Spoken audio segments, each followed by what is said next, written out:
大家好，欢迎大家来到真朋友真相栏目。我们今天来聊一聊这个很热门的一条新闻也是在这个美国的所谓中国来美国工作的人里面炸锅的一个事情什么小红书这些平台上都是甚嚣尘上就是关于这个H1B 这个签证的新政10万美元保证金这个也不是保证金，它就是10万美元的费用。那我们这开头呢，先来回到2025年9月份一个周末那么美国总统川普呢签署了一项突如其来的总统公告，宣布公司在为外国高技术人才申请这个 H1B 就是这个 H1B 这个签证时，需要支付10万美元的额外费用。这一消息如同一颗重磅炸弹，在美国科技行业和全球移民的这个社群上都是炸开了锅那么由于公告中写着这个未附带支付凭证的这个 H1B 申请审批将被拒绝，一些 H1B 持有人在机场惊慌地拉下行李，取消了登机的航班，担心一旦离境便再也回不来美国了。那社交媒体上呢充斥着紧急信息，微软、摩根大通、亚马逊等大公司纷纷通过内部邮件提醒持有这个 H1B 这个 H1B 签证的员工，要么尽快返回美国，要么就干脆不要出境。那这个突如其来的动议呢，是按照白宫的公告这项新规则是9月21号午夜就生效了，它将限制没有缴纳10万美元费用的这个 H1B 的申请人入境美国。那川普团队宣称呢，这个 H1B 项目被滥用，压低了美国人工的工资，并威胁了国家安全，因此要用高昂的费用让雇主痛一痛。美国商务部长霍华德·鲁特尼克甚至对媒体说，这一费用可能是按年度收取，金额还会视情况而定。那此言一出呢，科技行业和移民律师都陷入了集体的恐慌。很多人误以为持有有效的这个H1B 签证，那自己如果此时离境的话，回来时也会被索要10万美元。然而呢，事情的走向呢，很快就出现了反转那不到24小时白宫的新闻秘书卡罗琳·利维特在社交媒体上就发布了事实澄清，新规仅针对新的这个 H1B 的申请，不是年费而且呢，只需在提交这个 petition 就申请签证的时候一次性缴纳即可。已经持有这个 H1B 签证的人员无需支付，也不会影响他们的出入境。那利维特强调呢，这是一次性的费用，仅适用于新的签证申请，不是续签，也不针对当前签证的持有人。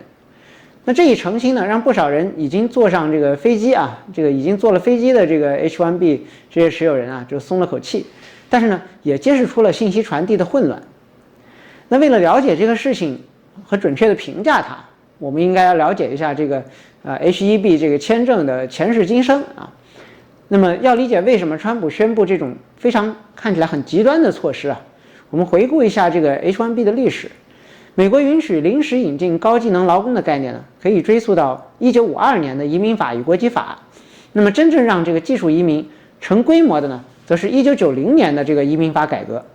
该法案呢，在修改1965年移民法的基础上，创立了一种名为这个H1B 的这个专业的工作签证，同时呢，推出了多元化的这个移民抽签项目。它将每年的就业签证总额从54000大幅提高到了14万。那么同时呢，允许雇主为专业的岗位申请临时的外国人才。此举让随后的20年间，有约2000万移民合法的进入了美国，也是现行高技能劳工体系的基础。这些人里面还包括了一位著名的人士伊隆·马斯克。好，那么按照1990年移民法呢，专业职业被定义为必须运用高度专业化的知识，并且至少需要本科及以上学历方可从事的工作。那事实上呢，大多数这个 H1B 持有人至少拥有学士学位，常见的行业包括计算机科学、工程、金融分析、大学教师等等。那么雇主呢，必须替申请人向美国劳工部和移民局提交一个 petition 提交一个请愿类似，那么并承诺支付不低于市场水平的工资。那这个 H1B 签证呢，一般首次批准3年，可再延长3年。那持有人可以更换雇主，也可以在满足条件后申请永久居民身份。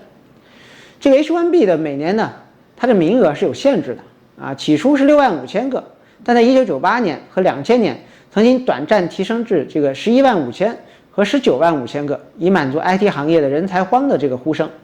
而2004年之后呢，这个名额又回落到了65000，并且呢，另外提供2万个名额给在美国获得硕士或博士学位的申请者。此外呢，部分申请费用被用于美国劳工培训基金，帮助美国的本土工人提升技能。那么这说明呢，这个 H1B 本来一开始就兼具了引进人才与补贴本土的员工培训这个2重的目的。我们来看一看现实的数据，是不是真的印度人占70%，中国人占1%？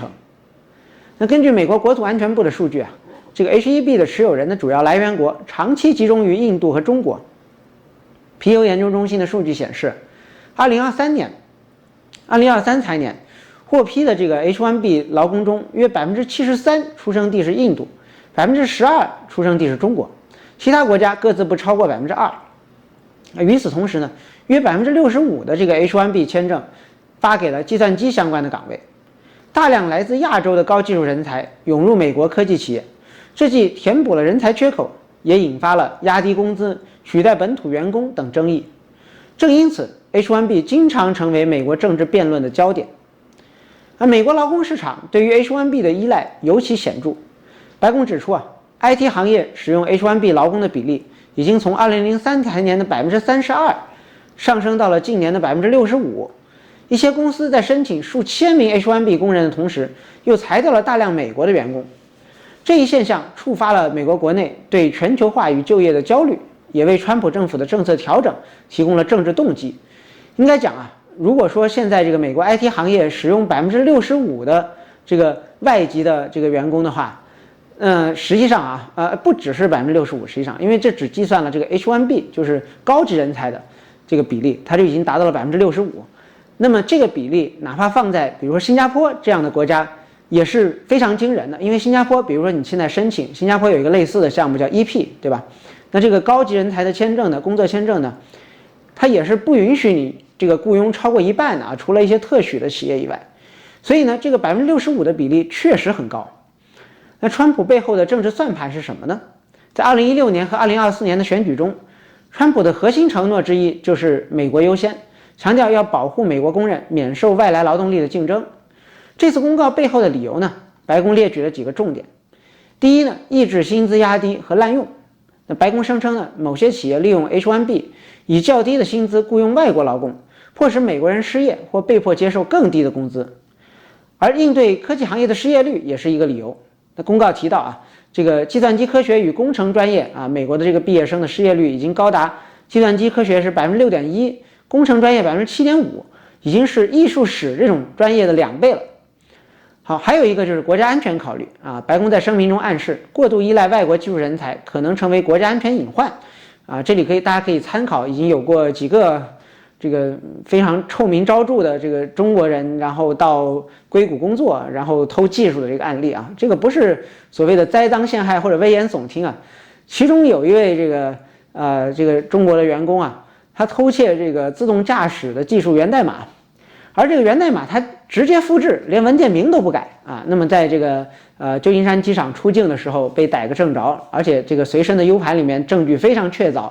好像已经被判了20多年了。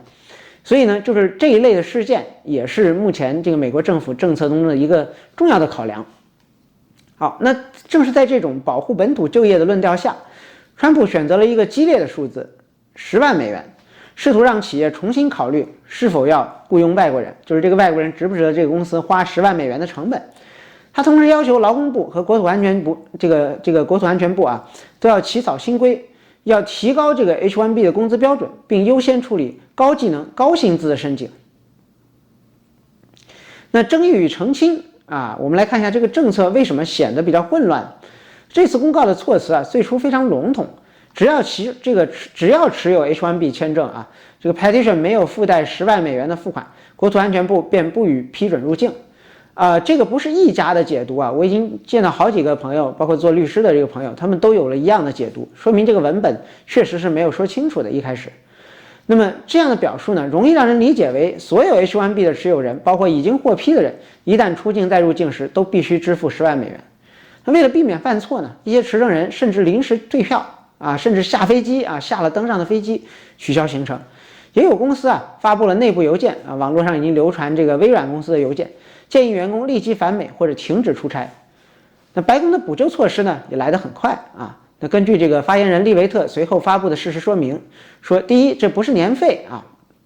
只需要在这个提交新的这个 H1B petition 的时候一次性缴纳就可以，不需要每一年都支付啊。这是路透社也报道了。那么仅影响新的申请，不影响当前的持有人和续签。此外呢，不会限制现有的签证持有人出入境，旅行权是保持原状。此外呢，它还最早适用于下一轮的抽签，也就是说2025年已经参与了这个 H1B 抽签并且获得批准的人，并不受到新政的影响。另外呢，美国政府还说明，该政策实施1年，那政府可以根据国家利益决定是否延续。白宫还说明呢，可以在国家利益的情况下豁免这笔费用，也就意味着极个别情况下，那政府有权免除某些企业或个人的10万美元的负担。然而呢，这些解释并没有完全平息外界的不安。许多移民律师指出啊，这个公告的文本与口头说明啊存在差异，需要更多的具体法规，否则呢会引起法律挑战。我收到了一些这个做律师的这个朋友的邮件啊，那么他们也是认为这个法规会引起很大的法律挑战，核心就是政府有没有权收这个钱，收这么多钱啊。那么我们来看这个广大群众的反应和国际影响啊。这个信息混乱呢，导致了真实的恐慌。社交平台和移民论坛啊，充斥着赶紧返美、机票暴涨的这个故事。不少刚刚抵达海外的 H1B 持有人都匆忙的改签机票，有些人在机场听到新闻后直接下飞机。更夸张的是，印度外长公开表示，这项措施可能造成家庭团聚的困难啊，因为印度是绝大部分啊，这个看上去刚才说的这个比例。那么印度政府应当表示啊，这个应当考虑人道主义后果啊。那么企业界也担心啊，10万美元的费用会迫使公司将高价值的岗位转移到海外，从而削弱美国在人工智能等领域的创新优势。不过呢，也有批评者啊支持提高成本啊，我身边也有不少这个支持提高这个成本的朋友，认为这个能够减少滥用啊，并且保护本土的劳动力。那印度、中国等高技能人才输出国尤为关切。对于印度 IT 行业而言，如果继续按照2024年大约39万9千个这个 H1B 的批准数量来计算呢，即使只有部分新申请需要缴纳10万美元，成本也可能高达数十亿美元。更重要的是啊，这个印度和中国出身的申请人占据了 H1B 批准总数的3/4，他们担心啊，高额的费用将迫使这个公司放弃抽签，从而呢改在这个本国建立研发中心，间接的削弱美国科技行业的全球的吸引力。好，那么我们来总结一下这个制度的改革与未来的走向会如何呢？ H1B 签证本意是弥补这个本土的技能短缺，促进科技创新，并通过附加费支持美国工人培训。然而呢，随着全球竞争的加剧和国内就业压力的上升， H1B 也承载了越来越多的政治争议。川普宣布的这个10万美元费用，虽然在澄清后确实只影响未来的申请了，但是它折射出了美国政府试图通过高成本和更严格的这个标准啊，来减少对外国劳工的依赖。那这个政策混乱呢造成的恐慌更加提醒我们，涉及移民的重大改变应当在充分沟通和法规明晰的这个情况下才实施。未来啊，关于这个 H1B 的这个争论并不会结束，如何在引进全球人才和保护本土工作之间取得平衡，将继续成为美国政治与经济决策的热点。如果您是 H1B 的这个签证的持有人或者意向的申请者，那就需要密切的关注政府的正式公告，咨询专业律师，并准备好可能出现的新规定。随后呢，我们也希望呢，这期节目能够帮助大家梳理事件的这个前因后果，也提醒我们啊，在信息爆炸的时代，及时查证和理性分析，比起恐慌来要更加重要啊。那么我也看到了这个包括王路飞的这个分析啊，我觉得有道理。那么这个会导致中国赴美的这个留学生，第一，留美就业变得很困难，因为抽签，那你是不是足够优秀，值得这个公司为你花10万美元呢？然后第二的话，那留学生也会减少，因为很多人就既然大概率留不下来工作，可能就不留学了。然后呢，还有就是有很多行业，比如说围绕在这个美国大学周边的中餐厅、华人超市，其实都是为这些留学生服务的，那么他们也会受到影响。还有一些专门为他们服务的这些公寓，对吧？包括这个刘强东师兄出世的这个，对吧 ？Link 公寓 LINK 对吧？这个公寓其实也是典型的专门给这个中国留学生提供的，因为留学生都比较有钱嘛，特别是中国的留学生，所以呢，这些相关的影响其实这个余波还未尽呢。好的那我们会不定期更新下期再会。